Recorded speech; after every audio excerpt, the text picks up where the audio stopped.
माननीय राज्यपाल सुश्री अनुसुईया उइके जी के उद्बोधन के लिए उन्हें पूरे सम्मान के साथ मैं आमंत्रित करता हूं। वो वर्चुअल माध्यम से हमारे साथ जुड़ रही हैं।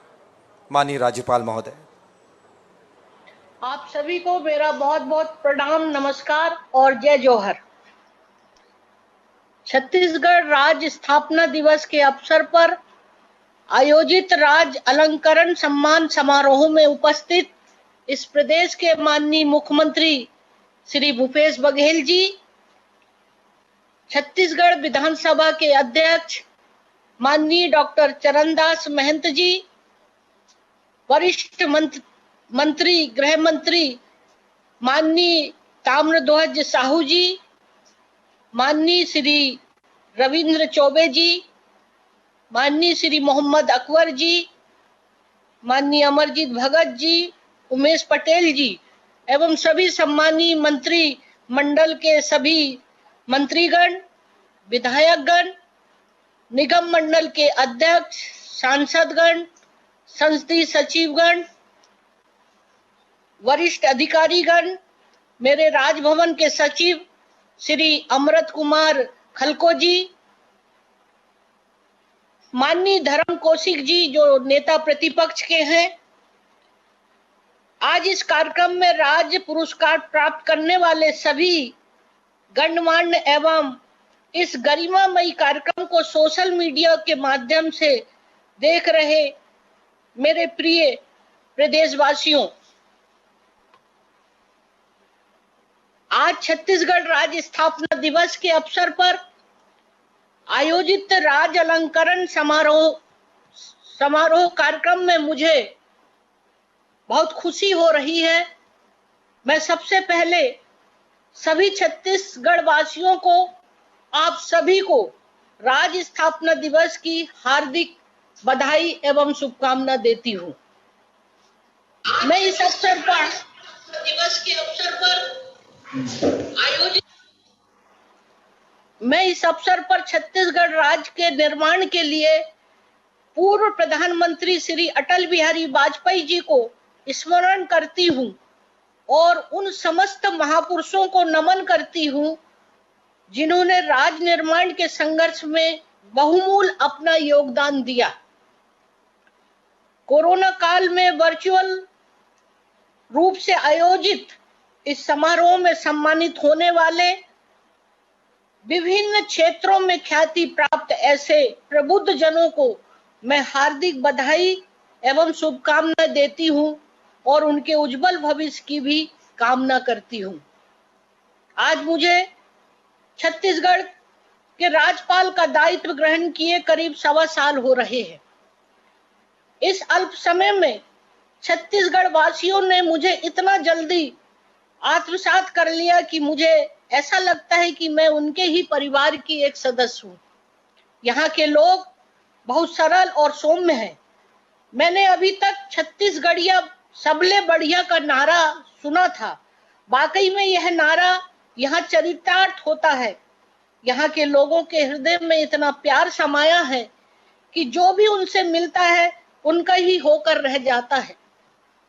हम यदि इस पवन बेला पर इन 20 वर्षों की उपलब्धि पर चर्चा करें तो पाएंगे कि छत्तीसगढ़ राज्य अपने पैरों पर खड़ा हो गया है और विभिन्न क्षेत्रों में निरंतर प्रगति कर रहा है। यहाँ के लोगों में एक आत्मविश्वास जागा है और उसी विश्वास के बलबूते संस्कृति, स्वास्थ्य और शिक्षा सहित कोई भी क्षेत्र हो, वो देश ही नहीं देश के बाहर भी अपना परचम लहरा रहे हैं। इस जागृति का ही असर है कि राजनांदगांव जिले की गांव सुकुल बेहान से निकली एक बेटी, जिसे भारत सरकार पद्मश्री सम्मानित करती है और जिन्हें प्रणाम करने के लिए केबीसी के कर्मभूमि एपिसोड में सदी के महानायक अमिताभ बच्चन मुंबई बुलाते हैं और उनके सामने हार्ट सीट पर फूलभासन यादव बैठती है तो पूरी दुनिया फूलभासन की जीवटता और संघर्ष को देखकर अभिभूत हो जाती है। इन वर्षों में आधारभूत संरक्षण में हम काफी बेहतर हुए और कन्विक्टी अच्छी हुई है, जिनके फलस्वरूप विकास की गति में तेजी आई है। हमारे द्वारा किए गए प्रयासों के फलस्वरूप बच्चों को कुपोषण से बचाने में सफल हो रहे हैं। साथ ही प्रदेश के नागरिकों को बेहतर स्वास्थ्य सुविधाएं प्रदान कर रहे हैं और शासन के प्रयासों के चलते ग्रामीण अर्थव्यवस्था भी सशक्त हुई है। हमारा छत्तीसगढ़ जनजाति बहुल राज्य है।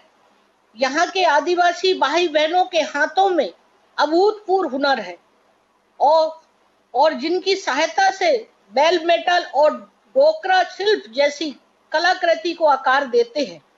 इनका सौंदर्य देखते ही बनता है। यहाँ के कोसा वस्त्र की मांग देश ही नहीं विदेशों में भी है। हमारे प्रदेश में अथाह वन संसाधन है। इन वन उत्पादकों को खरीद के लिए हम एक अच्छी व्यवस्था बनाने तथा बेहतर समर्थन मूल्य तय करने में सफल हुए, जिनके बदौलत आदिवासियों को अच्छी आय हो रही है। हम इस कोरोना काल की चर्चा करें तो इस भयावह बीमारी का छत्तीसगढ़ वासियों ने मजबूती के साथ सामना किया और इस दौरान कोरोना वॉरियर्स ने कोरोना मरीजों की सेवा में अपना महत्वपूर्ण योगदान दिया है। साथ ही प्रवासी श्रमिकों तथा ग्रामीण क्षेत्रों के निवासियों के लिए भी विभिन्न योजनाओं के माध्यम से रोजगार की व्यवस्था की गई, जिससे हमारा छत्तीसगढ़ राज्य अन्य राज्यों की तुलना में बेहतर रहा है। आज राज्योत्सव के अवसर पर मुझे यह कहते हुए बहुत प्रसन्नता और गर्व की अनुभूति हो रही है कि परमात्मा और प्रकृति ने छत्तीसगढ़ को जो वरदान दिए हैं, छत्तीसगढ़ वासी उन वरदानों को सहेजने और उनसे अपना जीवन संवारने में सफल हुए हैं। मुझे विश्वास है कि यहाँ के लोगों की सहजता, कर्मठता और ईमानदारी, मिलनसारिता और एकजुटता में बहुत शक्ति है, जिनके बल पर हम अपने संसाधनों का संतुलित और बेहतर उपयोग करते हुए सबसे विकसित राज्यों में शामिल होंगे और हमारा परचम पूरे विश्व में लहराएगा। इस अवसर पर मैं इस प्रदेश के माननीय भूपेश बघेल जी को मैं बहुत बधाई और शुभकामना देती हूँ कि उनके नेतृत्व में इस प्रदेश की जनता का कल्याण होगा और हमारा ये जो प्रदेश है उत्तरोत्तर प्रगति करते रहेगा, ऐसा मुझे विश्वास है। मैं उन तमाम उनके साथी मंत्रिमंडल के सभी सदस्यों को भी मैं बहुत अपनी ओर से उन्हें शुभकामना और बधाई देती हूँ। अंत में छत्तीसगढ़ के प्रसिद्ध साहित्यकार हरि ठाकुर की इन पंक्तियों के साथ में अपना उद्बोधन समाप्त करना चाहती हूँ कि छत्तीसगढ़ की माटी ही तो मेरे माथे का चंदन है, रोम रोम कर रहा इसी से इस माटी का अभिनंदन है। छत्तीसगढ़ की माटी ही तो मेरे माथे का चंदन है। मैं पुनः आप सबको और जो आज सम्मानित किए गए वो तमाम सभी भाइयों बहनों को मैं अपनी ओर से पुनः बहुत बधाई और शुभकामना देती हूँ। धन्यवाद। जय हिंद।